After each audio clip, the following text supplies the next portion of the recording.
Maligayang pakikinig. May mga bagay dito sa mundo ang hindi natin maintindihan minsan. Hindi maipaliwanag ng siyensya. Mga nilalang na hindi natin kauri. Mga pangyayaring nagbibigay sa atin ng kilabot at katatakutan. Halina, alamin ang mga lihim na kwentong ito. Sa isang bayan sa Camarines Norte ay may kwentong hindi maipaliwanag kung ano nga ba ang mga nangyayari tuwing sasapit ang gabi, lalo na pag ito'y nagtuloy-tuloy patungo sa oras ng hating gabi. Kadalasan ay nakaririnig sila ng mga huni na hindi malaman kung saan nanggagaling. Kung ito ba ay isang hayop o gala na aswang. Isa sa mga nagsalaysay ay ang taong nakaranas ng kakaibang engkwentro sa di malaman kung ano nga ba ang nilalang na gumagala sa kanilang bayan.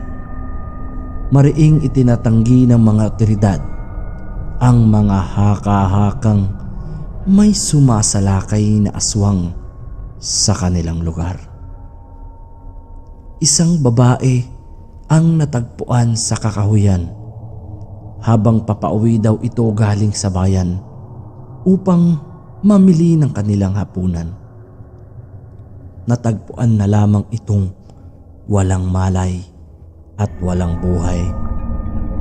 Wala na rin itong puso at wakwak ang leeg nito. Tanging paliwanag lamang ng mga otoridad ay kagagawan ito ng mga taong lango sa droga. Dahil laganap ang ipinagbabawal na gamot doon. Ngunit hindi kumbinsido ang iba pang naniniwala sa aswang. Hindi ito pinaniniwalaan ng mga taong nakaranas sa pagsalakay ng aswang. May pangyayari na isang buntis ang inaswang sa oras ng hating gabi. Habang wala ang kanyang asawa, ay mag-isa lamang siyang natutulog sa kanilang kwarto. Kasama naman niya ang kanilang mga magulang, ngunit nasa kabilang silid ito. Isang malakas na yabag ang gumising sa kabila ng kanyang pagkakahimbing na pagtulog. Narinig kasi niya ang huni na parang isang malaking hayop at ito'y nasa kanilang bubungan. Maya-maya pa ay sumilip siya sa bintana ng kanyang kwarto. Laking gulat niya nang makita niya nakatayo ang isang mabalahibo, namumula ang mata at matatalas na ngipin na nakangiti at nakatitig sa kanya ang sumambulat sa kanyang harapan habang siya ay nakadungaw sa bintana. Agad siyang napasigaw at humingi ng saklolo sa kanyang mga magulang. Ngunit wala rin itong nagawa. Bagkus isinara na lamang ang mga bintana. Pilit ng aswang na makapasok sa loob ng kanilang bahay.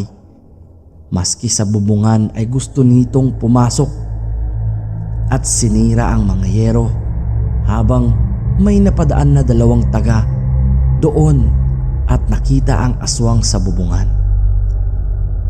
Agad itong tumawag ng mga kasamahan upang patayin ang alimaw o aswang na umatake sa buntis.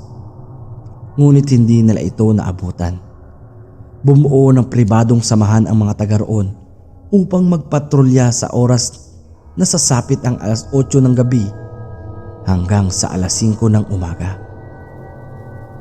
Para na rin daw sa kaligtasan ng mga taga roon at mabawasan ang pangamba sa pag-atake uli ng aswang. Napapabalita rin daw doon sa kanila na isang matandang babae ang pinaghihinalaang aswang sa kanilang lugar sa bandang tuktok ng bundok.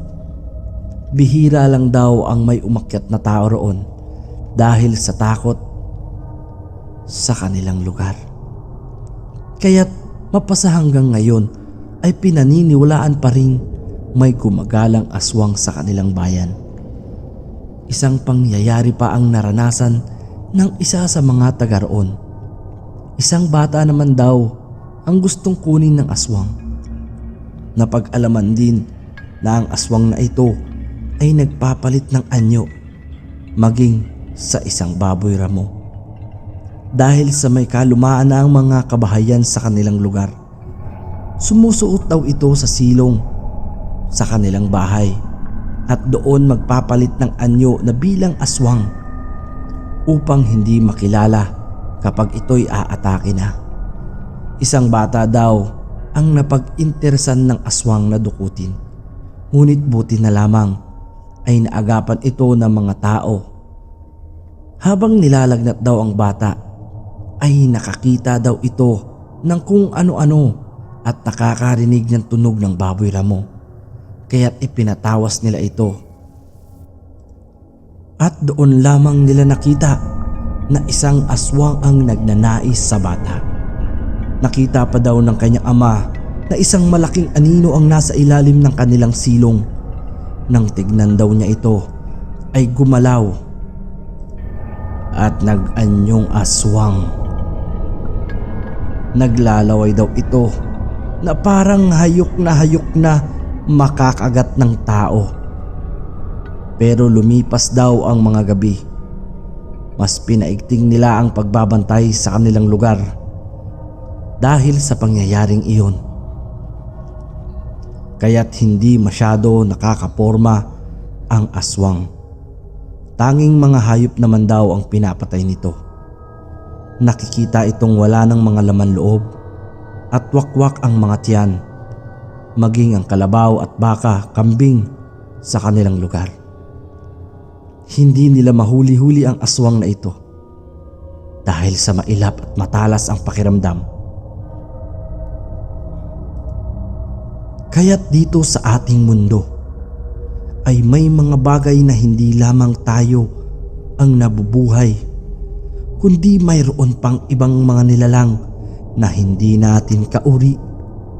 At lalo na ito ay mga kampon ng kadiliman na nais umatake sa oras ng pagkakahimbing na pagtulog o sa isang tahimik na lugar.